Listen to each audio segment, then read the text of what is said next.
Deputy CM Pawan Kalyan ఆశయాలే తమకు మార్గదర్శకమని MLA పంతం నానాజీ తెలిపారు. కాకినాడ రూరల్ నియోజకవర్గ అభివృద్ధిపై ప్రతిపక్షాలకు బహిరంగ సవాల్ విసిరారు. స్వల్పకాలంలోనే సుమారు 200 కోట్లతో మౌలిక సదుపాయాల కల్పన చేసినట్లు చెప్పారు. దాదాపు 400 కోట్లతో ప్రజలకు నేరుగా లబ్ధి చేకూర్చినట్లు స్పష్టం చేశారు. తాను చెప్పిన పనులు జరగలేదని ఎవరైనా నిరూపిస్తే వచ్చే ఎన్నికల్లో ఓటు అడగనని చెప్పారు. ప్రజల కోసం నిరంతరం శ్రమించడమే తమ డిఎన్ఏలో ఉందని పంతం నానాజీ స్పష్టం చేశారు.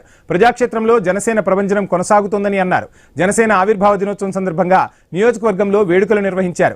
జెండా ఆవిష్కరించి పార్టీ శ్రేణులకు ప్రత్యేక శుభాకాంక్షలు తెలిపారు.